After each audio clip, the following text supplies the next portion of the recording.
Okay, so I think I decided that for my first page, it's going to be a collage, a bird. I'm going to go with the theme of the season that I have right now, which we're into autumn or fall. And I've taken this gold yellow piece of felt and cut it approximately 5 by 6, and then this piece of cotton fabric. And I can always trim this down once I get my main shape on it, which I decided to go with a bird. And I had thought about using a cardinal, but that's kind of large, this pattern that I have. So I decided that I would just take maybe a more generic bird pattern, since the cardinal seemed to be a little big on that page. I have this kind of, everyday ordinary type bird pattern. The beak is sort of like a Carolina wren, which I decided maybe that would be a good one. But I'm not sure if I can get that size on here and it not get caught in the fold. So I have to think that through. I have some generic bird patterns, and this one looks more like a dove, but that's way too big for me in this page. I have this one I think is probably going to be just about right. I'm not sure if I'm going to do a realistic looking bird or just kind of the silhouette with like maybe black fabric and then do some stitching on the black fabric. I might do that because it's pretty easy to do. And then I thought maybe with this particular bird I could add a fiber and couch it to the fabric as it would be a stick, like the branch that it's sitting on. And I'll be back once I get the page set up. Okay, I'm back with a little bit more information. So I decided that I would cut out a bird from this black cotton fabric. In order to get a nice clean bird cut out, I have traced the bird of choice minus the feet, because those I can sew on or stitch on, onto freezer paper. Freezer paper has a shiny side and a paper side. And so this is going to go down on the black like this, so I decided which direction I want the bird to go in. And I decided it's going to go looking into the book, to the right. So I've traced it with pencil, not heat erasable pen, because it's going to, I'm going to iron this fabric on. And I've rough cut around the outer edge of the bird, so that when I do cut it out of this fabric, this template is going to go all the way to the edge of where I'm going to cut. So we'll get a good smooth cut. The freezer paper is just a good way to help me cut out smooth and have a smooth edged bird. So that I will iron on. And I had mentioned earlier about couching, and I thought I'd show you an example of couching. I found these different fibers.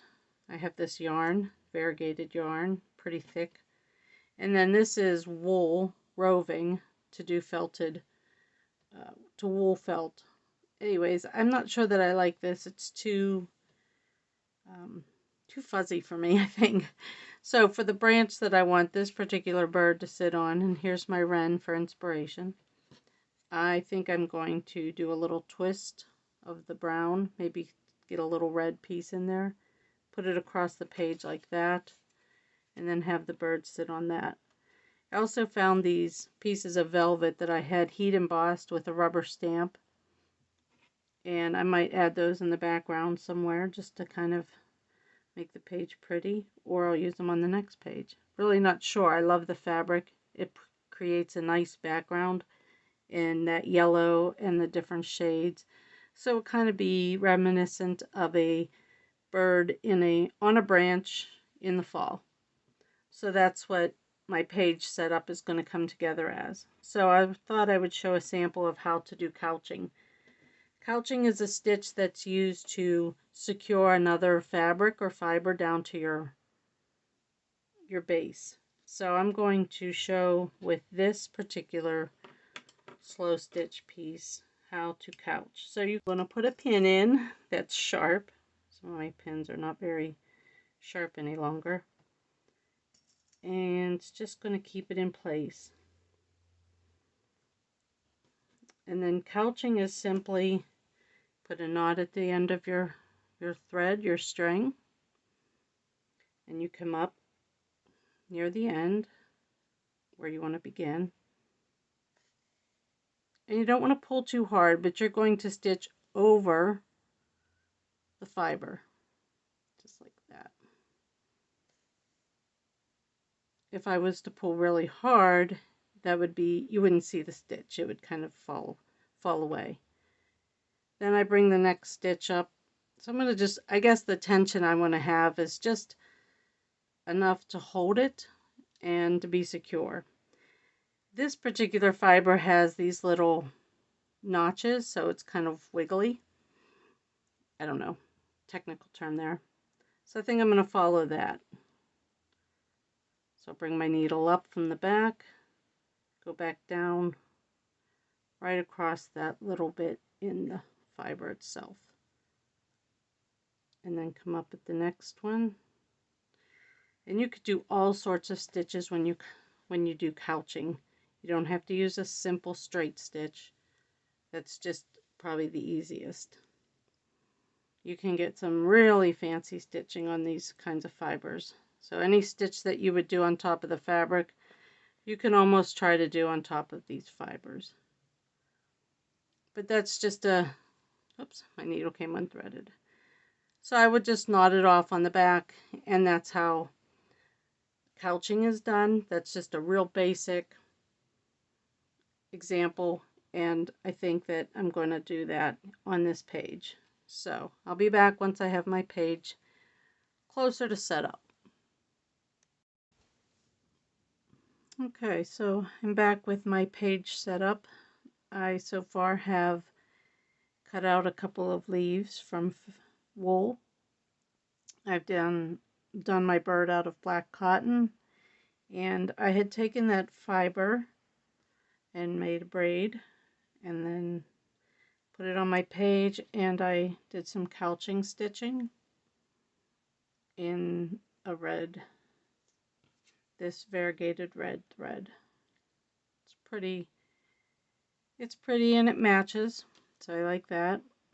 Now like I said, I have kind of glue basted. I use just simple Scotch Create glue stick, and I just use a little dab of glue in key points under each leaf, a little bit more on the ends of the yarn. And so everything's glue basted down, and now I'm doing just a simple tacking stitch in a matching thread, so you really don't see it. And so I have big stitches on the back and then small stitches on the front that you can't see. So just a real simple tacking stitch. And that's pretty much what I'll do for each of the shapes that I've put on. And then I've gone through some of my threads and I picked out some colors I think might be nice. This might be a little too bright for me, but this I will put on the leaves. This again, I might get a different color. We'll see where this goes. I have black to do some blanket stitch or some other kind of edging stitch on the bird, and I have some brown.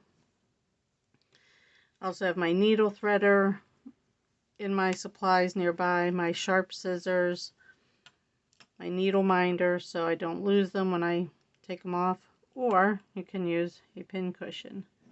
This is a little pin cushion I made out of a vintage metal creamer, so with a little bit of green velvet. So I decided the green velvet leaves were too big and too wrong color for this particular page, so I decided to go with these little oak leaves cut out of wool, and this was just a free form leaf shape. It's just glue basted, that may come off. So that's where I am, and I'll have more pictures and video at the end of the week when this is done. Thanks for watching.